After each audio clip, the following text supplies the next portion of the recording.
আচ্ছা, আমরা যখন মন্দিরে গিয়ে টাকা ডোনেট করি বা দান বক্সে টাকা রাখি, তখন আমরা কি ভেবে রাখি যে এই টাকাটা হয়তো ভগবানের সেবার কোনো কাজে লাগবে বা কোনো ভালো কাজে লাগবে। কিন্তু ভাবো তো, সেই টাকাই ভগবানের কাজ পর্যন্ত পৌঁছানোর আগেই যদি সেটা চুরি হয়ে যায়, তা আবার দেশের সব থেকে বড় ভিভিআইপি মন্দির থেকে, যেটা বানানোর জন্য এত বছর ধরে লড়াই চললো, এত ঝামেলা চললো, তারপরে সেই মন্দির থেকে টাকা চুরি হয়ে যাচ্ছে।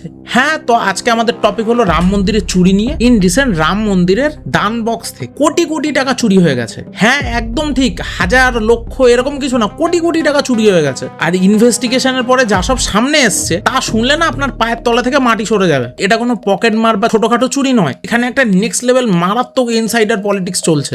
ভক্তির আড়ালে যে কি লেভেলের চুরি চলছিল সেটা আমি তোমাদের বলবো। চুরিটা কিন্তু বাইরের কেউ করেনি, চোরগুলো ছিল কিন্তু মন্দিরের ভেতরকারই লোক। কিছু কন্ট্রাক্ট বেসিসে যে কর্মচারীগুলো ছিল, তারা দিনের পর দিন ধরে সিসিটিভি হাই সিকিউরিটির মধ্যে থেকেও এই চুরি করে গেছে। কিন্তু তারা এই জিনিসটা করলো কি করে? কারণ দান বক্স থেকে বা ডোনেশনের মাধ্যমে যে টাকাগুলো আসতো, সেই টাকাগুলো একটা হাই সিকিউরিটি রুমের মধ্যে গোনা হতো, যেখানে কিনা চারিদিকে অনেক সিসিটিভি ছিল। তার মধ্যেও এই চুরিটা এরা করলো কি করে? তাহলে শোনো এদের মাস্টার প্ল্যান। এরা জানতো যে সিসিটিভির একটা ব্লাইন্ড স্পট থাকে। ব্লাইন্ড স্পট মানে এমন একটা জায়গা যেখানকার পরে সিসিটিভি আর কিছু দেখতে পায় না। লাইক মনে করো আমি তোমার দিকে এইভাবে তাকিয়ে আছি, আমি একটা চেয়ারের উপর বসে আছি, তোমরা শুধু ওপরটা দেখতে পাচ্ছ, বাট তারপরে কি আছে তোমরা দেখতে পাচ্ছ না। That is a blind spot. তো ওরা কি করতো, এরকম টাকা গোনার সময় কয়েকজন লোক মিলে সিসিটিভির এরকম সামনে চলে আসতো, একটা হিউম্যান শিল্ড বানাতো যাতে ক্যামেরায় কিছু না দেখা যায়। 500 টাকার নোটের বান্ডিল পকেটের মধ্যে বা মোজার মধ্যে বা আন্ডারওয়্যারের মধ্যে ঢুকিয়ে নিত। এটা কিন্তু ছিল প্রথম স্টেপ। তারপরে তারা যেহেতু বাইরে বেরোতে পারতো না, কারণ বেরোনোর আগে ভালো করে চেকিং হবে,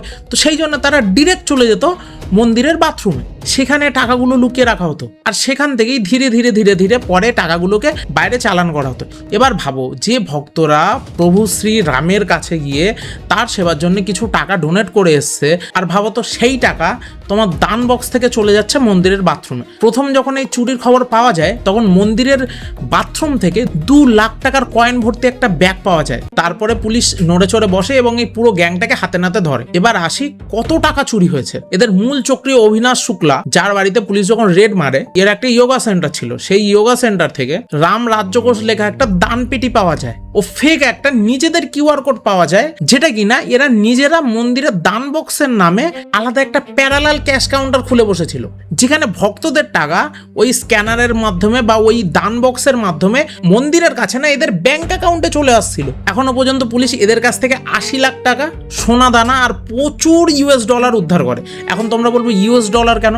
দেখো, অনেক ভক্ত ভাই ফরেন কান্ট্রিতে থাকে, তারা যখন আসে তারা ডোনেশনে ইউএস ডলারও দিয়ে যায়। ভাই, ইনভেস্টিগেশন এবং অডিটের পরে এটা জানা গেছে যে চুরির অঙ্কটা প্রায় 7 কোটি থেকে 200 কোটির মধ্যে হতে পারে। জাস্ট ইমাজিন, 7 কোটি থেকে 200 কোটি টাকা। মানে চোরগুলো ধরা পড়ার আগে মন্দিরের যে স্টেট ব্যাংক অ্যাকাউন্ট আছে, ওই অ্যাকাউন্টে প্রতিদিন 16 থেকে 18 লাখ টাকা পর্যন্ত জমা পড়তো। কিন্তু যবে থেকে এই চোরগুলো ধরা পড়েছে, তার পরের দিন থেকেই ওই মন্দিরে ডেলি কত টাকা করে জমা পড়ছে জানো? 24 থেকে 26 লাখ টাকা। মানে প্রায় 6 থেকে 8 লাখ টাকা ডেলি গায়েব করে দিচ্ছিল এই চোরগুলো। ভাই, লোকে পাপ ধুতে যায়, জীবনে পাপ করলে ঠাকুরের কাছে মানে হাত জোর করে ক্ষমা চেতে যায় যে ঠাকুর, আমি যে পাপ করেছি, আমাকে প্লিজ উদ্ধার করো। আর এরা ভগবানের টাকাই চুরি করে নিচ্ছে। এবার তোমরা বলবে যে এত টাকা চুরি হলো, কেউ বুঝতে পারলো না? দেখো, চোরগুলো ধরার আগে ইন্টারনাল পলিটিক্সের কারণে সবাই চোখ বন্ধ করে বসেছিল। কিন্তু ভাই, একটা কথা আছে না, ধর্মের কল বাতাসে নড়ে।